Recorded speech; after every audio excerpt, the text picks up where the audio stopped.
Ya, oke,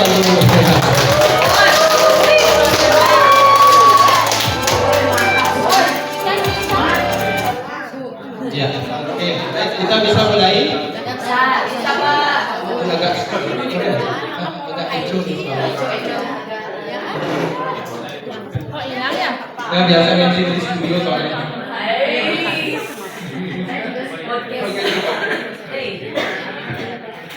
Kita relax ya, jangan cek. Kayak kita di dua ya.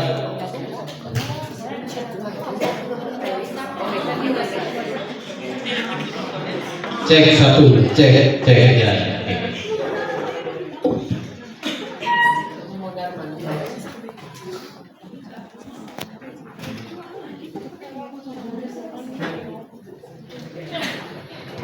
Baik.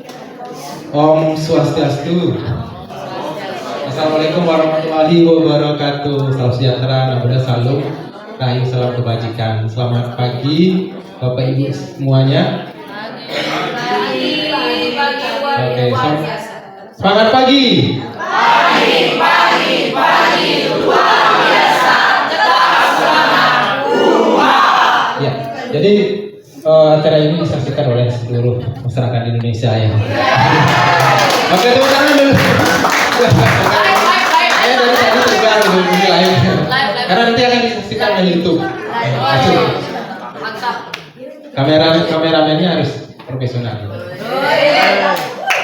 Baik, pemirsa yang ada di rumah maupun di studio, ya, kali ini kita telah kedatangan 3 orang tamu ya, tamu istimewa ya. Jadi bintang tamu kita. Baik, saya perkenalkan dulu ya, siapa saja yang hadir di studio kita, studio dadakan maksudnya. Yang pertama adalah I Gede Jaga Eka Buana dari SMP Kembang Budaya. Apa kabar Pak Eka? Oh sehat ya. Bagaimana keluarga? Aman. Oh pakai media. Keluarga aman Pak. Aman. Masih terjaga. Kemudian Ibu Pisentia Repika Bella Rosari dari SMP Tunas Kasih Nusa 2. Betul. Bagaimana kabarnya Ibu? Sehat Pak, luar biasa menyala. Oke. Sehat ya, senang berada di studio saya. Saya senang sekali bisa diundang ke podcast ini ya Pak ya. Tapi nggak berbayar ya, maaf. Siapa tahu nanti viral.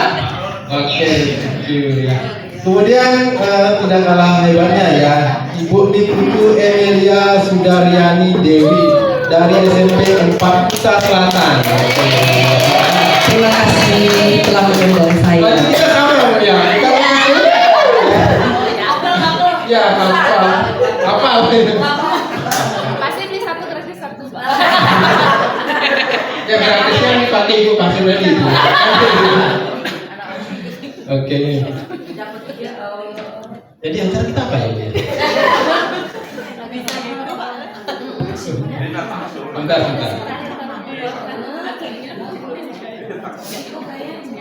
Oke, baik, sebelum kita bincang-bincang terkait dengan bagaimana implementasi pembelajaran mendalam, nah ada baiknya kita melihat dulu cuplikan berikut ini, silakan.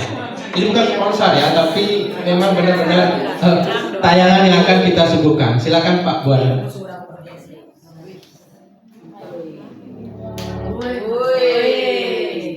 Memang dipersiapkan dari bulan yang lalu. Ini kepala sekolah dari SMP 4. Kita Selatan akan menyampaikan beberapa testimoni terkait dengan pembelajaran mendalam yang terlaksana di SMP Negeri 4 Kita Selatan. Secara umum, yang selaku kepala SMP Negeri 4 Kita Selatan menyampaikan beberapa testimoni pelaksanaan pembelajaran mendalam di mana penerapan dan pendekatan PM di mana kalau kita lihat di mana guru semakin bersemangat, termotivasi dan percaya diri untuk menerapkan pendekatan pembelajaran bisnis. Di mana terjadi pola pikir dari mengajar menjadi proses pembelajaran menggunakan PM yang sudah diterapkan Ini dari guru SMP Jembatan Budaya. Ya. Ini lebih tahu lagi mengenai materi yang kami pelajari melalui video interaktif, melalui kuisis, dan sekaligus bagaimana mereka dapat berkolaborasi antar anggota dan teman-temannya. Dan di akhir menggunakan berbagai multimedia untuk proses pembelajaran di pembelajaran mendalamnya. Jadi saya rasa sudah sangat menarik dan membuat proses pembelajaran menjadi lebih Ini siswa dari SMP 4. Perkenalkan, nama saya Nikade Amelia Puspa Kirana, absen 21 dari kelas 72. Saya akan menyampaikan testimoni saya terhadap pembelajaran Bapak Ibu Guru di kelas. Selama pembelajaran Bapak Ibu Guru di kelas, pembelajaran yang bikin menyenangkan adalah dengan pembelajaran berkelompok, banyak games, AKBD seru, dan beragam. Jadi, tidak menonton hanya untuk membaca buku, tetapi juga dengan pembelajaran melalui video dan memanfaatkan teknologi. Sekian pendapat dari saya ucapkan terima kasih. Om Santi Santi Santi Om.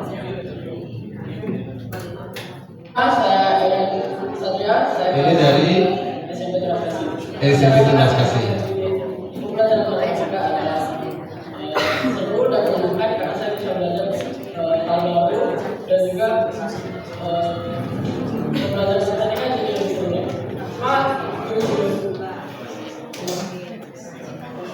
Semua perkenalkan nama saya Kira, saya dari kelas 6 SMP Jembatan Budaya.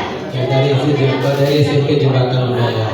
Pembelajaran IPA seru banget. Jadi menurut saya pembelajaran dari sekolah itu sudah seru banget, sudah interaktif, gampang dipahami, dan pokoknya Mr. Buana itu menjelaskannya bikin kita cepat ngerti apapun itu kayak yang materinya susah, tapi Mr. Buana nyimpulinnya jadi kita cepat ngerti. Sekian dari saya, terima kasih. Selamat siang. Ini siapa? Istrinya Pak? Orang tua. Terus sampai orang tua juga ya? Kebetulan orang tua muridnya jadi bisa dipanggil. Anak saya jadi lebih bersemangat dalam belajar, lebih bertanggung jawab dalam tugasnya. Jadi saya sekarang lagi perlu untuk mendorong atau bercampur lebih banyak dalam belajarnya, dan mereka dan ya anak saya ini sudah lebih antusias dalam mengikuti kegiatan belajarnya, lebih excited dan lebih bersemangat dalam kedepannya. Saya berharap pembelajaran dalam ini bisa meningkatkan kualitas belajar anak saya, kemudian bisa memaksimalkan atau memfasilitasi dia untuk selanjutnya ya di jenjang selanjutnya juga, jadi dia lebih bisa memiliki pandangan untuk pendidikan ke depannya. Dan saya berharap sebagai orang tua saya juga bisa mendapat informasi atau memiliki komunikasi yang aktif dengan guru dalam belajar. Saya sih, terima kasih. Iya. Ya, kebetulan anaknya yang tadi yang laki-laki, ini ibunya gitu. Oh gitu, ya. Jadi meyakinkan ya. Meyakinkan. Luar biasa ya. Ya, jadi Anda mesti sedikit-sedikit juga tidak tekan Bapak Ibunya. Oke, tadi dari sekian yang testimoni ya, semuanya itu positifnya. Positif, kita mengambil hal yang positif dari semua testimoni bahwa pembelajaran yang Bapak Ibu terapkan itu di kelas, kemudian ada testimoni kepala sekolah juga, orang tua, itu bagi saya melihat ada hal yang positif yang didapatkan. Oke, artinya sudah mulai berdampak dan mereka meyakini bahwa ada harapan dari orang tua terakhir bahwa nanti di kemudian hari anak itu bisa menjadi anak yang berguna. Oke. Baik, untuk selanjutnya, jadi ada beberapa hal yang ingin saya tanyakan kepada bintang tamu kita ya. Jadi saya tegang Bu, santai aja gitu. Ini kan sidang tesis ya. Kayak tegang gitu. Oke, yang pertama adalah Bisakah Pak Buana mungkin yang pertama saya berikan kesempatan untuk menceritakan nih pengalamannya selama mengikuti pelatihan ini. Ya, silakan Pak Buana. Baik, selamat pagi Bapak Ibu yang saya hormati. Jadi pengalaman selama mengikuti pembelajaran mendalam dari pertama kali ada informasi adanya pelatihan belajar mendalam, saya benar-benar wah, ini pembelajaran dalam kayak apa? Awalnya saya pengennya ikut di coding, Pak. Curhat aja sedikit. Maunya ikut di coding, tapi diminta di pembelajaran mendalam. Gitu. Wah, ini pelajaran baru kayaknya bagi saya. Saya benar-benar apa istilah gaulnya? Worry. Pengen banget belajar hal-hal baru karena saya memang senang tipikal orang yang pengen belajar terus dalam hal apapun itu mungkin. Termasuk ini dan sampai detik ini dan berada di sini saya banyak mendapatkan pengalaman-pengalaman yang tentunya bermanfaat bagi saya sendiri dan juga pada saat pengimbasan bagi rekan-rekan di sekolah. Kemudian pada saat penerapan pembelajaran mendalam yang saya lakukan di sekolah benar-benar istilahnya merubah yang awalnya mungkin saya ini ada sedikit fixed mindset-nya.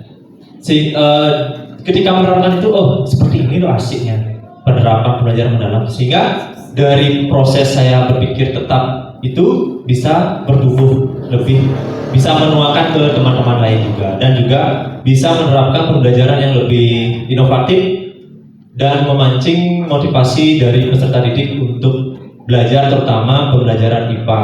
Karena pada dasarnya pembelajaran IPA, mungkin guru-guru yang berada di sini yang menghafal IPA itu abstrak. Jadi kita suruh siswa untuk menghayal, misalkan kita suruh kalian tahu atom nggak? Melamun mereka. Kalau tidak kita visualkan ya mereka akan mengambang seperti itu, Pak. Mungkin kurang lebih seperti itu pengalaman saya selama mengikuti pelatihan ini dan juga penerapannya di sekolah itu benar-benar bermanfaat dan akan saya pribadi akan terus imbaskan seperti itu. Terima kasih. Terima kasih Bapak Buana. Jadi tidak salah ya Bapak ikut menyelami sampai dalam pembelajaran mendalam. Artinya beruntung. Awalnya saya mikir pembelajaran mendalam itu ini sampai dalam sampai ngantuk. Gimana bisa gitu? Ternyata tidak. Jadi positif lah ya. Ya positif. Oke, baik, selanjutnya Ibu Putu, silakan ceritakan pengalaman baiknya ini.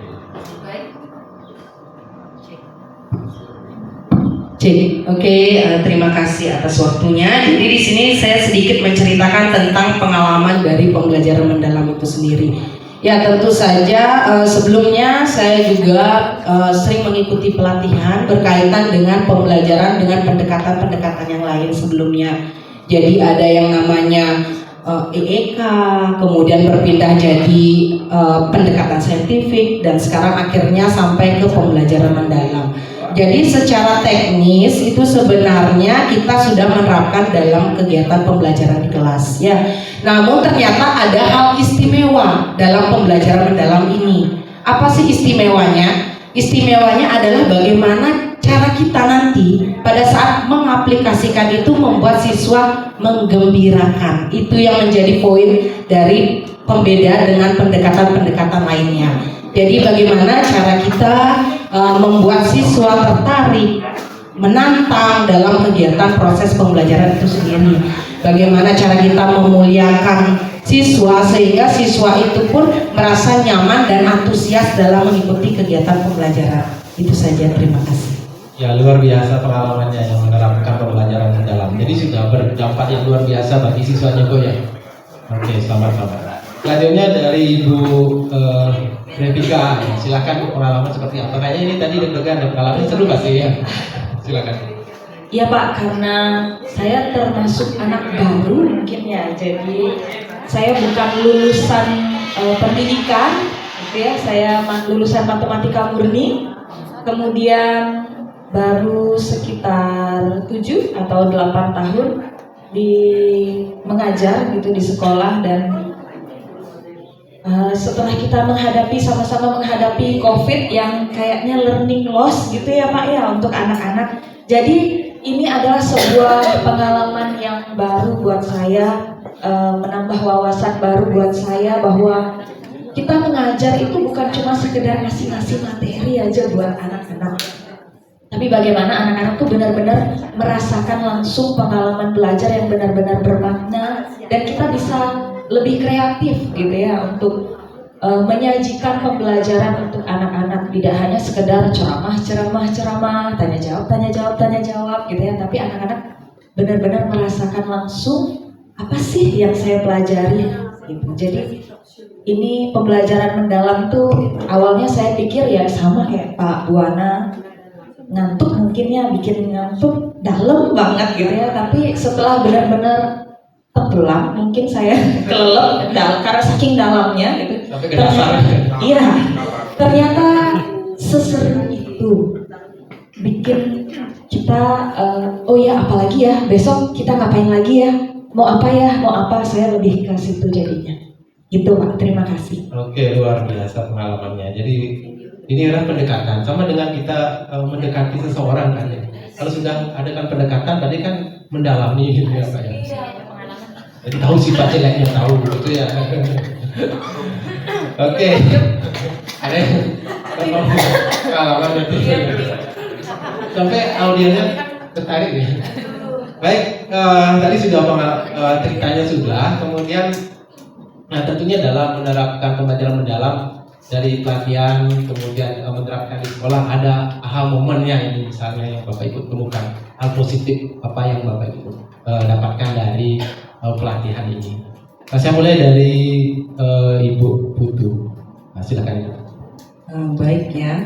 Jadi selain siswa juga merasakan aha moment, saya akan sedikit menceritakan saya pun sebagai guru merasakan aha moment itu sendiri. Ya, dari kita melaksanakan pembelajaran mendalam ini tentu saja bagaimana kita menyiapkan peserta didik untuk benar-benar sadar ya, dan merasa bahwa oke, sekarang saya akan belajar tentang materi ini, sehingga nantinya ketika kita memberikan sesuatu permasalahan akan pasti mudah untuk mereka pahami itu sendiri. Nah, sebagai contoh mungkin sedikit refleksi ya.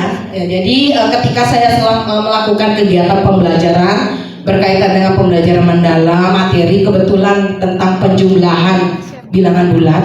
Nah, di sini aha momen dari komentar-komentar murid berkaitan dengan refleksi kegiatan pembelajaran yang saya lakukan, yaitu bahwa banyak murid yang minta, ayo Bu, banyak games.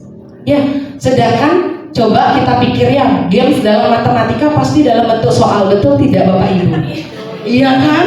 Secara tidak langsung berarti kita sedang memberikan soal kepada murid. Ya, sedangkan kalau kita misalkan menggunakan soal cara bahasa kita ya, oke anak-anak sekarang kita melaksanakan ulangan.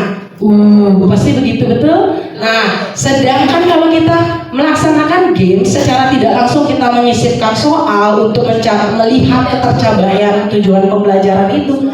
Oh, ternyata murid bahkan setiap hari minta pengen ada games Pak. Ayo Bu, kasih soal lagi. Bila perlu ayo Bu, kasih PR kita biar kita belajar dan menang game itu, seperti itu ya. Jadi ternyata dengan konteks menyenangkan itu sendiri, ternyata murid tertarik ya, padahal kita secara tidak langsung selama proses itu selalu melakukan evaluasi, berarti seperti itu ya. Itu saja sih menurut saya. Ya, luar biasa ya. Jadi itu aha momennya. Mereka minta main terus main gitu ya. Senang juga ya. Dia minta terus ayo game, padahal gamenya berupa soal. Nah, ini kalau Pak Eka Buana seperti apa ini aha momennya? Ya, jadi aha momen ya. Aha momen jadi hampir mungkin rata-rata di sekolah itu banyak anak-anak yang pengen game pembelajaran interaktif ya.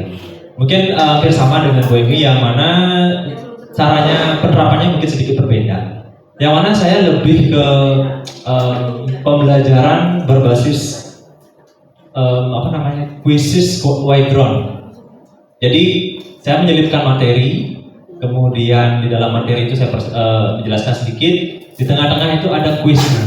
Jadi mereka langsung di background itu mereka anak-anak membawa HP semua. Ini beda situasi ya. Kalau misalkan di swasta kan kita ketika pembelajaran kita berhak kalau kita pakai HP silakan ambil HP-nya. Nah, kebetulan IPA menggunakan HP, anak-anak menggunakan semua. Di dalam Wayground itu saya berikan materi, Pak. Materi, kemudian di tengah-tengah materi itu saya selipkan beberapa soal quiz.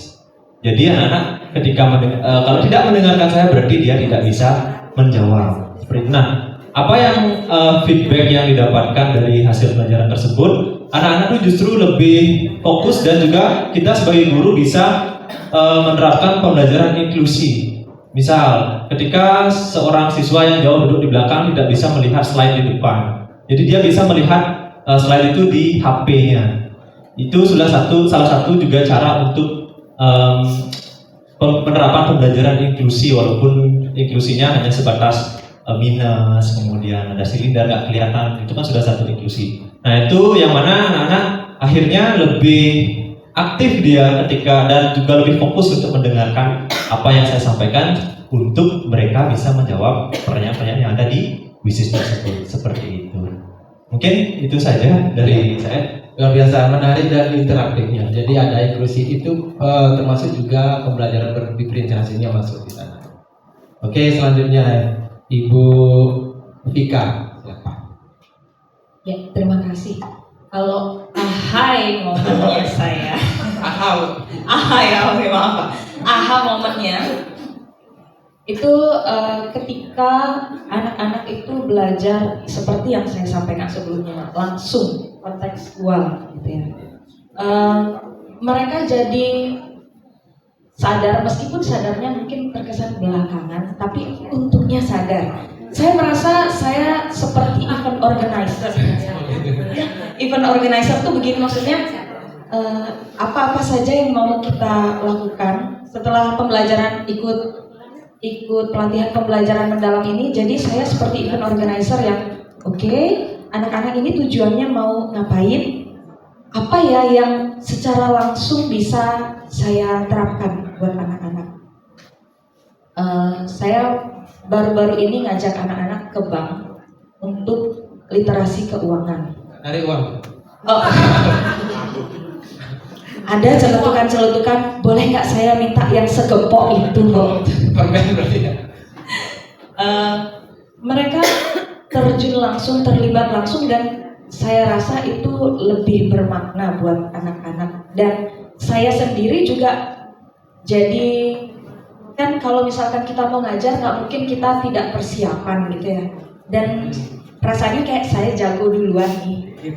Saya harus tahu duluan sebelum anak-anak. Jadi saya berusaha untuk mencari keterampilan yang baru supaya anak-anak saya juga bisa mendapatkan hal tersebut. Jadi kira-kira seperti itu ya Pak. Ya, namanya kontekstual loh ya, langsung ke bank. Tak kira nanti menarik tabungan aja mereka. Ibu bilang tadi 8 tahun ya, guru baru berarti maksudnya ya. Itu bukan guru baru lagi, itu sudah bisa loh Pak. Guru baru 2 bulan gitu ya. Pengalamannya luar biasa. Baik, tepuk tangan dulu Bapak Ibu semua, luar biasa ya. Kita tamu kita kali ini seru banget ya. Jadi mereka bisa menceritakan pengalamannya dengan baik. Oke, nah selanjutnya sebelum lempar pertanyaan ke audien ya, karena ini kan termasuk salah satu acara yang terfavorit Pak ya, Indonesia Bicara gitu, ditonton oleh jutaan pemirsa. Saya mantan MC Pak, TVRI dulu. Pantas kayak sering lihat ya. Asik. Bisa di close Pak ya.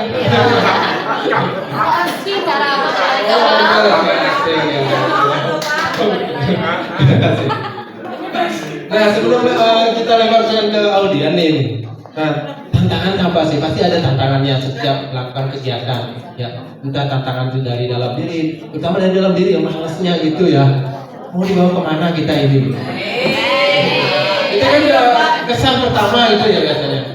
Lain kalau kita menjumpai seseorang yang kita anggap penting, ya jangan badai ya gitu. Tapi tetap kita datang ke masalah. Saya anggap seperti itu, dia tantangannya. Oke, tantangannya apa nih? Kita mulai dari Ibu Putu dulu ya. Baik, jadi saya sedikit bercerita tentang tantangan saya selama melaksanakan proses kegiatan pembelajaran mendalam. Jadi sejatinya kalau kita belajar secara mendalam itu membutuhkan waktu yang cukup lama.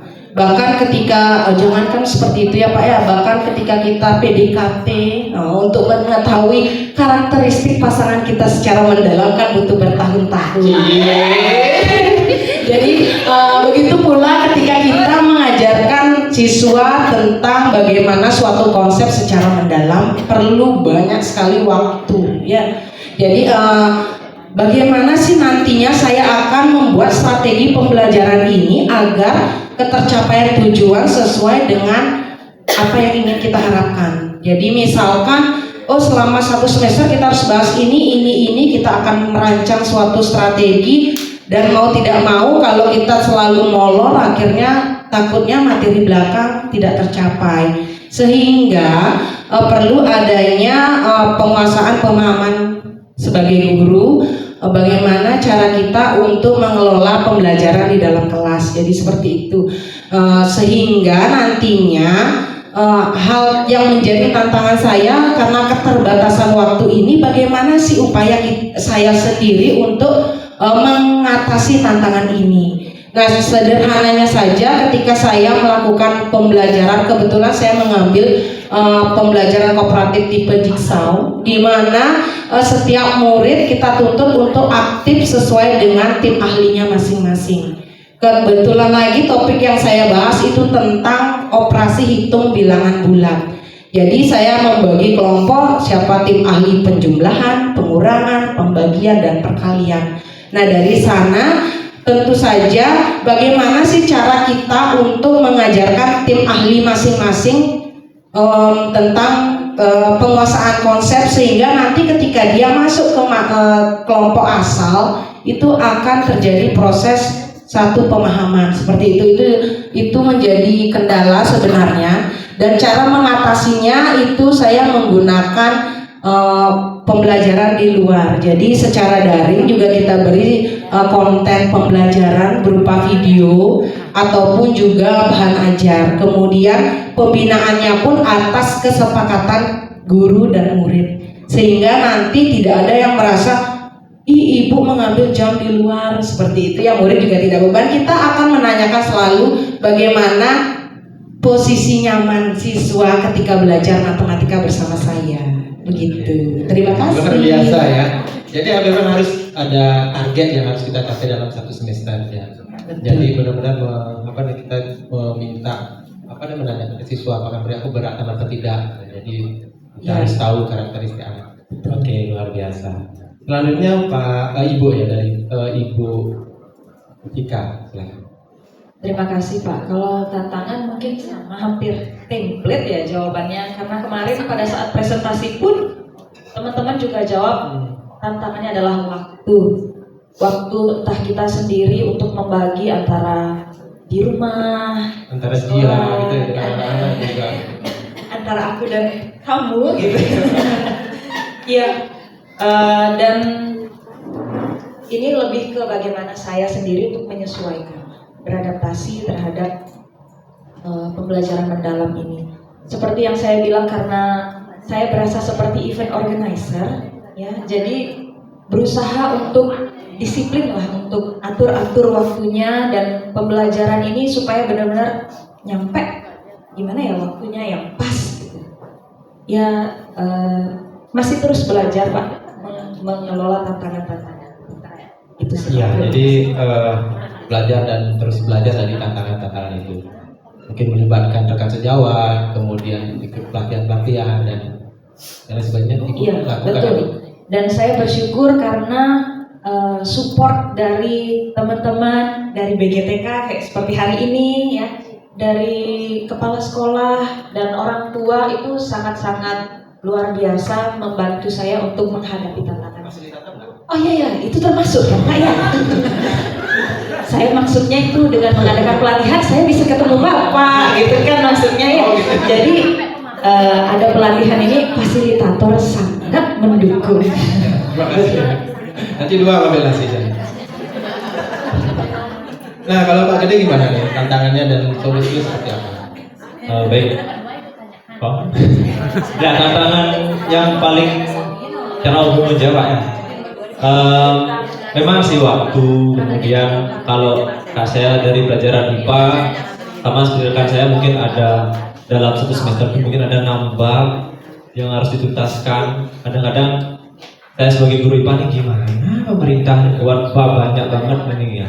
Sehingga apa yang harus saya lakukan sebagai seorang guru yaitu yang pertama pasti membedah buku atau mungkin CP-nya dulu. Kemudian seperti kata Pak Krisna itu membuat materi yang esensial. Yang mana di IPA itu memang seharusnya ada beberapa materi yang prasyarat seperti itu untuk dilakukan di jenjang mungkin lebih tinggi ke SMA, seperti pembelajaran kimia, atom, kemudian itu kan harusnya ada di SMP, kadang-kadang tidak bisa diajarkan, sedangkan di SMA kita diajarkan oleh guru SMA, karena kan kalau di JB sistemnya adalah berjenjang Pak. Jadi di SMP ngajar apa, di SMA ngajar apa, kita harus sesuai. Nah kebetulan pada saat itu solusi yang kami tawarkan atau saya tawarkan waktu itu dengan tim adalah membedah sebatas mana SMP mengajar atau guru-guru IPA mengajar pembelajaran IPA di SMA, sebatas mana bisa diambil materi tersebut biar tidak terlalu jauh, sehingga ada kesinambungan antara dari jenjang SD, SMP sampai SMA, seperti outputnya seperti itu harapannya. Kemudian dalam proses penerapan pembelajaran sama seperti hal yang saya sampaikan di awal, yang mana IPA benar-benar sifatnya dia menghayal.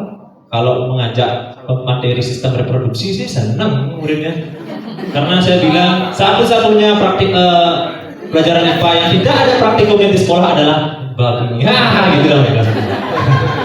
Jangan coba-coba Pak ya. Jangan coba-coba, kalau coba silakan di rumah aja, jangan saya gitu. Ntar besok biasanya seperti itu, saya biar nggak tegang kelasnya seperti itu Pak. Jadi jika IPA itu kompleks, saya karena guru IPA Pak ya, jadi membahas putaran IPA saja, karena hal-hal yang sifatnya hitungan itu anak-anak pasti gitu lah kalau fisika. Kemudian kalau kimia apalagi, jauh menghayal gitu. Yang paling senang biasanya tentang organ tubuhnya seperti jantung, paru-paru, reproduksi salah satunya. Sehingga bagaimana solusinya adalah mengemas pembelajaran itu dengan semudah mungkin dicerna oleh siswa dan lebih sering mengaitkan hal-hal yang nyata. Misal, kalian tahu sel darah putih? Nggak tahu. Kalian tahu tentara? Tahu. Nah, fungsinya sama. Fungsinya apa? Kalau Pak Ibu di sini saya tanya, fungsi sel darah putih apa? Bagus. 10 poin. Jadi sama-sama menjaga pertahanan dan penjajah siapa? Kuman, virus, bakteri dan segala macam. Mungkin seperti itu Pak. Jadi lebih kontekstual pembelajaran. Jadi pemetaan yang paling penting dengan G.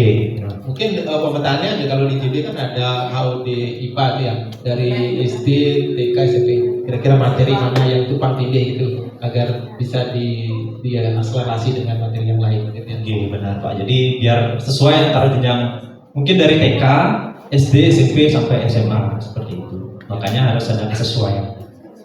Ya, mungkin sama dengan sel darah putih harus pertahanan yang kuat ya kan. Ya. Jadi kalau Bapak Ibu pertahanan kuat pasti sel darah putihnya tinggi. Ya. Baik. Oke, kasih tepuk tangan dulu Bapak Ibu yang umur ya. Luar biasa 3 narasumber kita di kampus kita. Tidak kalah dengan talk show yang diadakan oleh Kemendiknas ya. Baik, nah sebelum kita lanjut ke audiens sekarang. Tentunya mungkin mereka ada bertanya ya.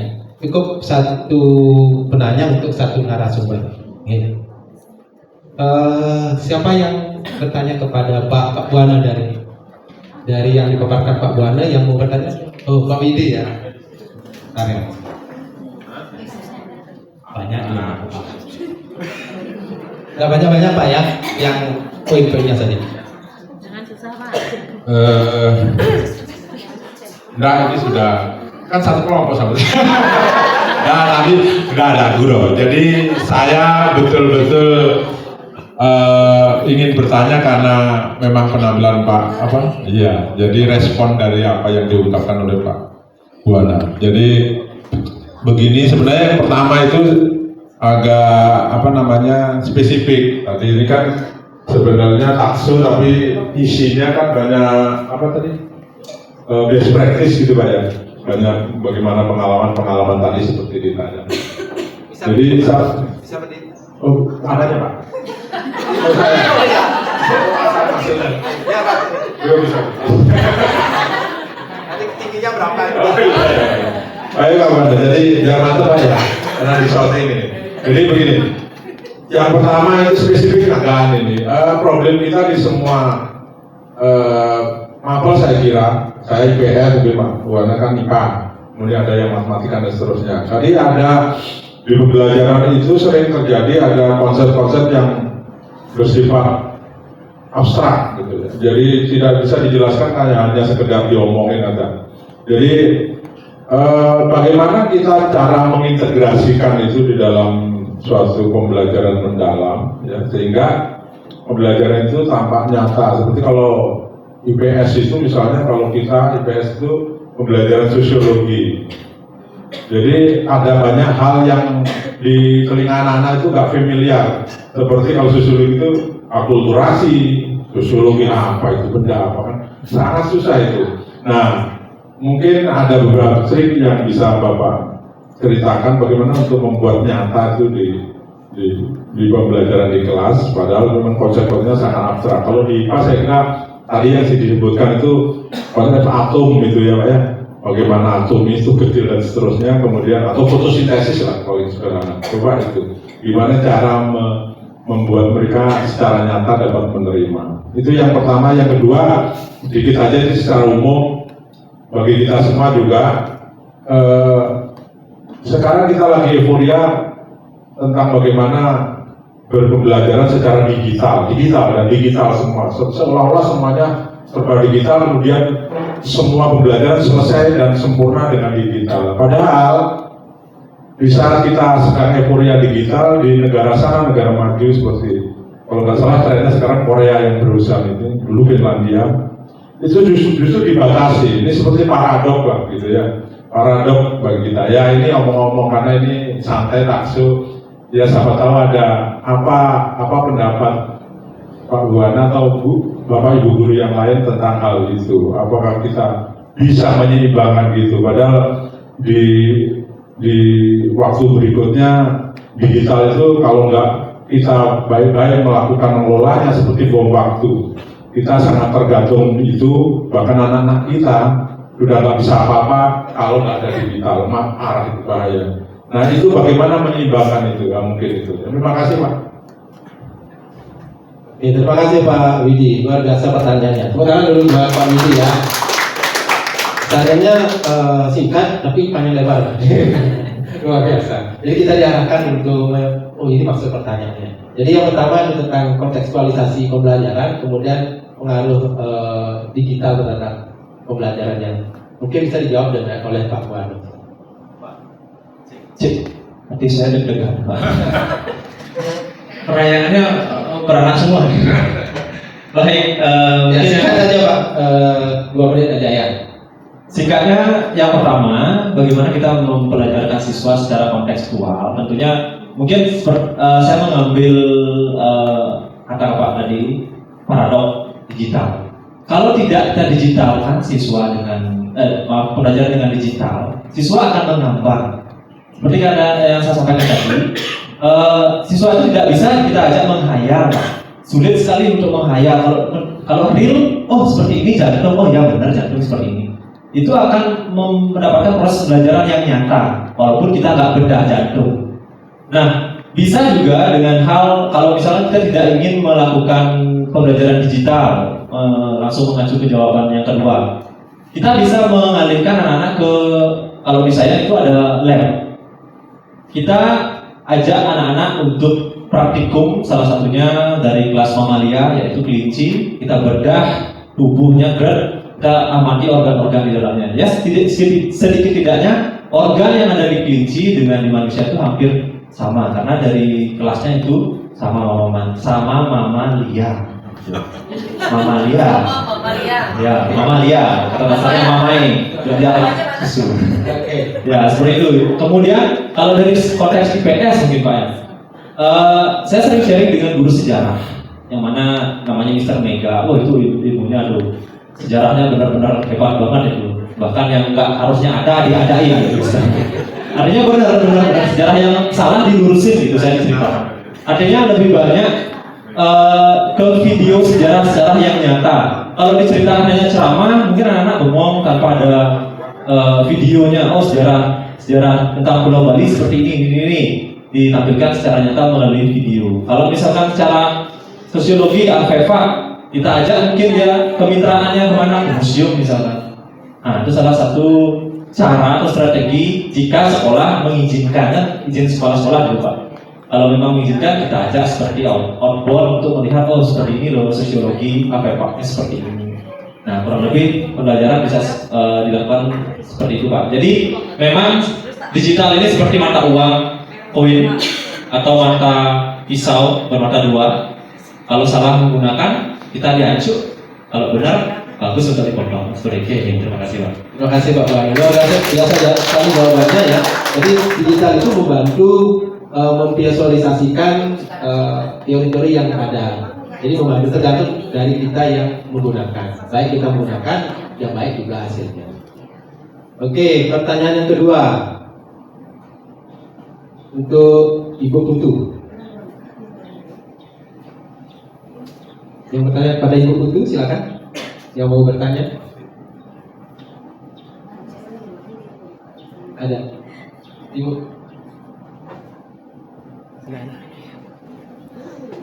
Silakan. Oke. Halo Ibu. Karena ditunjuk untuk Bu Putu dan kita senior, pembelajarannya jangan berat-berat. Curhat boleh? Boleh. Curhat kan Bu. Oke, Miss, kita kan di kelas kemampuan matematik anak itu kan berbeda-beda ya. Terkadang mungkin di sekolah saya ini ada juga siswa yang berkebutuhan khusus. Jadi kalau dilihat dari umumnya kurikulum itu harus disetarakan gitu ya, dengan siswa yang kemampuannya cepat dan juga lambat. Nah, kita ingin sharing saja bagaimana cara Miss di sekolah menyiasati siswa yang berkemampuan cepat dan juga berkemampuan lambat. Di sini tidak ada pintar dan bodoh. Hanya saja di pelajaran secara spesifik karena bersama-sama kita matematika, saya ingin memberikan juga sharing ilmu bagaimana cara untuk bisa membagi beberapa kebutuhan siswa yang lambat maupun cepat, terutama di bidang studi matematika. Terima kasih. Oke, terima kasih atas pertanyaannya Bu Susi ya. Jadi di sini kalau misalkan seandainya saya selalu mengingatkan siswa bahwa Tuhan itu ciptakan kalian dengan segala kelebihan dan kekurangannya masing-masing ya. Jadi kita tidak pernah bisa memaksakan, contohnya saja ya, misalkan maunya pandai ngapain, memanjatkan, sedangkan apakah maunya pandai berenang? Belum tentu. Jadi saya selalu menekankan siswa akan itu. Yang penting hal sederhana saja tertarik, itu dulu menjadi dasar bahwa bagaimana nanti penyampaian proses pembelajaran itu dapat secara maksimal. Nah, salah satu trik atau cara itu bisa juga dengan melakukan pembelajaran berkelompok. Jadi di mana kelompok tersebut heterogen, jadi ada yang namanya nanti tutor, yang jadi tutor sebaya. Di mana kalau seandainya siswa yang memiliki kemampuan lebih bisa sharing pengetahuannya dengan siswa yang memiliki kemampuan yang kurang. Sebenarnya kurang itu sendiri pun bukan karena dia bodoh seperti yang Bu Susi bilang ya. Mungkin bisa saja pemahaman konsep dasar di SD atau ketika dia memahami konsep dasar sebelum materi sebelumnya belum tercapai secara maksimal. Jadi seperti itu. Salah satu solusi yang dapat saya berikan ya dengan tutor sebaya itu sendiri. Dan kalau seandainya pun kalau saya menerapkan di kelas pembelajaran, saya tidak pernah memaksa siswa yang memiliki kemampuan yang kurang itu dengan soal pemecahan masalah yang sulit. Itu jangan ya. Itu akan menyebabkan minat murid terhadap matematika semakin menurun. Nah, itu yang cukup berbahaya bagi kita sendiri. Guru ya, ketika murid datang, pernah kan kita masuk kelas, murid happy, pasti kita happy. Mau tidak mau ada istilahnya aura yang tersendiri yang menyebabkan kita semangat untuk mengajar. Nah, jangan sampai ketika kita membebani murid pun kita masuk murid jadi beban. Jadi seperti itu. Solusi yang kedua ya dengan pemberian pemecahan masalah kontekstual yang lebih mungkin tingkatnya dari yang tidak terlalu rumit dulu, sehingga dia ada gambaran tersendiri tentang oh ini maksud dari pembelajaran itu sendiri. Tapi nanti tetap kita akan mengadakan pemberian bimbingan secara berkelompok itu terkait dengan penayaan-penayaan untuk soal itu aja sih. Terima kasih. Oke, luar biasa. Tepuk tangan dulu Bapak Ibu. Ya. Jadi masih di konteks pembelajaran berdiferensiasinya, luar biasa. Oke, untuk penanya terakhir ya, untuk narasumber terakhir. Siapa bertanya? Oh, Kak Rus ya, silakan. Selamat pagi kepada Bu Vika. Kebetulan Bu Vika juga mengajar matematika. Betul. Oke, di sini saya juga sama mengajar matematika. Jadi pertanyaan saya adalah mungkin kita tahu bahwa basic dasar dari anak-anak operasi hitung yang paling sulit itu adalah di perkalian. Beda dengan zaman kita waktu dulu. Jadi kalau ngapal perkalian itu kayak wajib. Dan memang benar kita sangat berusaha sehingga dari dasar matematika itu operasi yang lain itu mengikuti lah seperti itu. Nah sekarang anak-anak itu basic dasarnya di sekolah dasar itu sulit dia mengamalkan perkalian, sehingga kita di jenjang SMP itu kesulitan juga. Nah mungkin Bu Vika bisa berbagi tips bagaimana cara menyiasati saat kita ingin memulai pelajaran tapi basic atau dasar awal di perkalian itu anak-anak tidak bisa seperti itu. Bahkan menghafal perkalian dasar 1 sampai 10 mungkin. Terima kasih. Ya, silakan Bu Vika berbagi tips seperti tips and trick. Baik, kalau dari saya sendiri mirip-mirip mungkin dengan guru-guru yang lain bahwa anak-anak itu senang sekali diajak games. Anak-anak diajak games dan kalau perkalian itu tantangan ya buat kita semua sepertinya ya. Apalagi saya mengajar kelas 7, 8, dan 9 yang benar-benar bertahap semuanya pakai perkalian gitu ya. Dan saya dari awal pun sudah mengingatkan dulu ke anak-anak bahwa di dunia ini nggak ada yang nggak pakai matematika dan nggak ada yang nggak pakai perkalian. Perkalian itu sangat-sangat membantu kamu, tanamkan itu dulu. Kemudian untuk games, saya punya satu games sederhana Bu. Jadi begini, mereka saya bagikan kartu remi. Ini sekalian ya, perkaliannya nggak cuma sekedar perkalian angka positif, bilangan positif, tapi bilangan negatif. Kartu remi itu kan warnanya 2 ya, hitam dan merah. Ketika dapat kartu warna merah, itu berarti dia bilangan negatif. Kalau kartunya warna hitam, bilangannya positif. Panggil 3 anak. Panggil 3 anak, kasih 2 anak itu kartu bebas. Kemudian kita lagi ngomongin perkalian ya. Jadi harusnya sebenarnya ada contoh tapi saya nggak bawa, maaf sekali. Miss Vika. Ya, bawa kartu. Waduh, baik sekali. Langsung kita contoh ya. Berhubung matematika ya, bertiga ya. Miss Bu Emi, Miss Susi sama Kak Ros langsung. Maju. Boleh bantu saya. Sekalian kita praktik ini ya.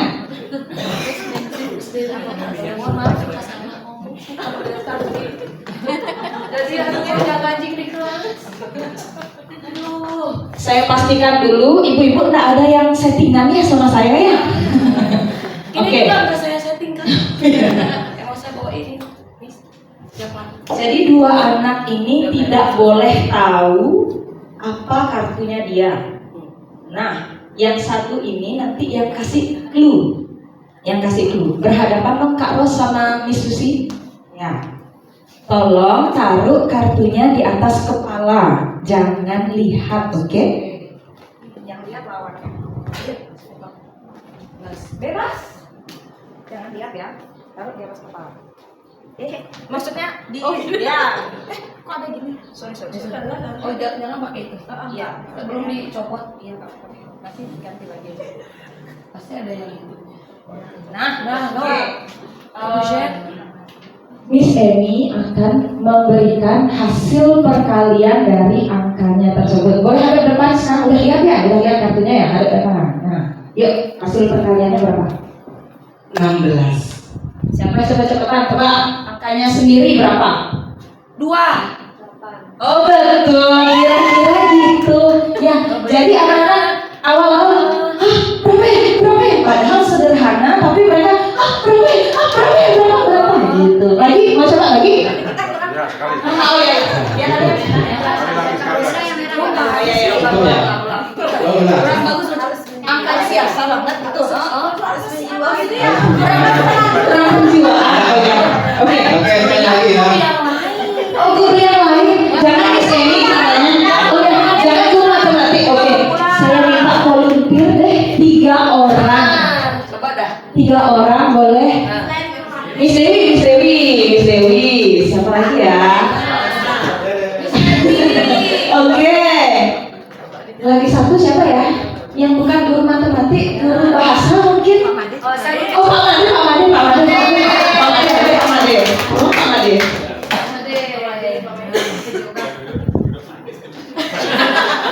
Sekali-sekali saya seneng loh kalau manggil Pak Made beneran.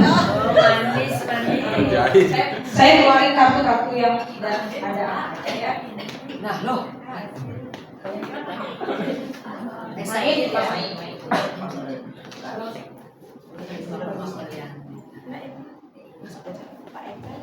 Banyak sih nanya. Baik ya.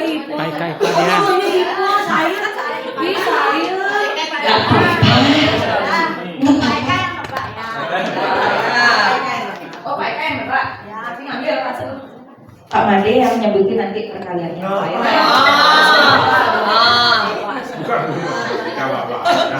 Jangan lihat ya. Oke, diangkat. Saya juga. Iya, diangkat juga, Miss. Kalau warna merah dia negatif, kalau warna hitam dia positif, ya Pak ya. Lihat, sudah dapat hasil perkaliannya. Nggak mau tak kasih tahu ah, biar gini sendiri. -20. -20 nih berapa tuh? 4 katanya. Miss berapa ya? Ayo, Miss.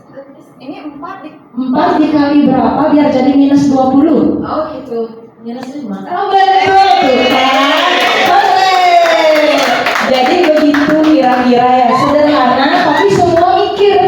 Pak Made mikir berapa perkaliannya, Pak Eka mikir juga angkaku berapa, dan dia harus tahu, harus mengerti perkalian, harus hafal perkalian. Kira-kira gitu ya.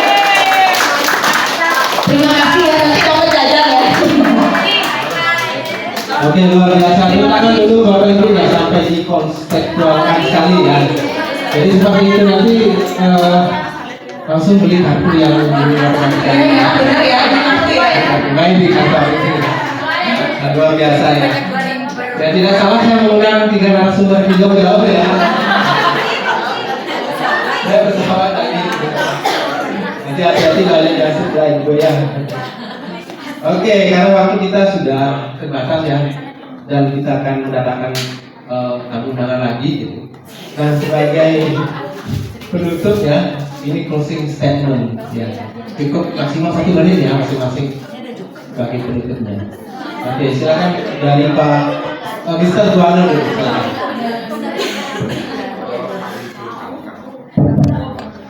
Baik, closing statement, close the door. Kalau Pak Krisna pakai bahasa Inggris, saya pakai bahasa Mandarin.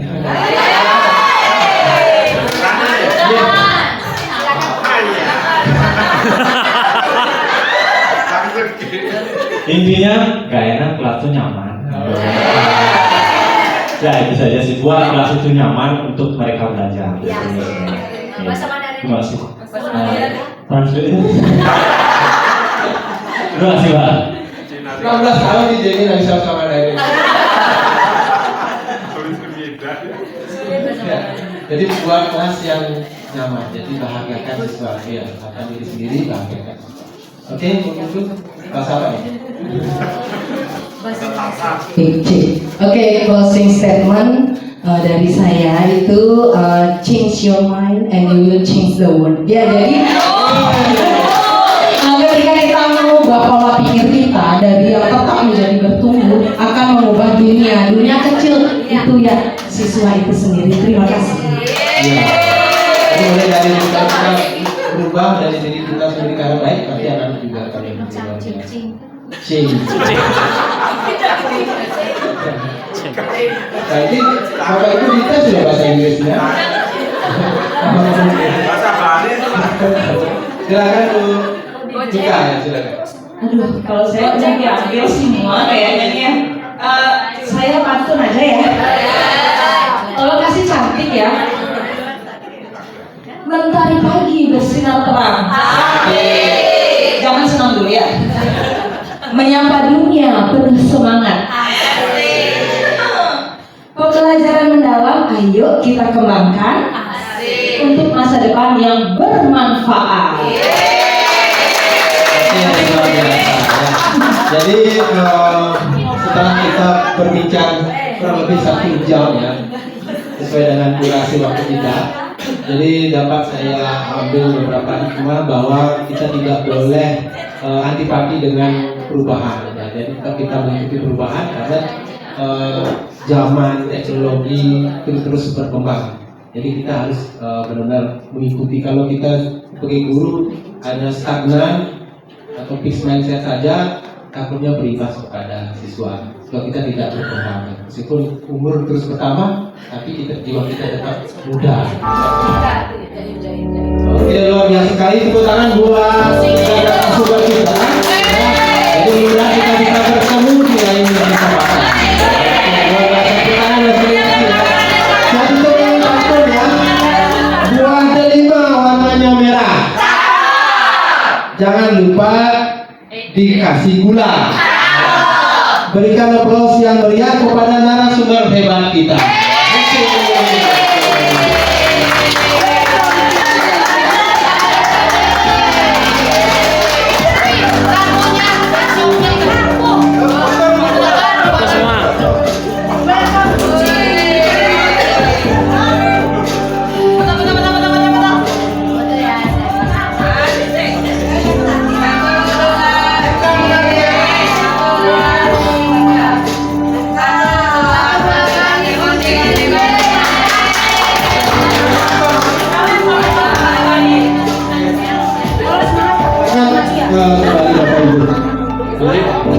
Baik Bapak Ibu, kita sambut ya sesi yang ketiga.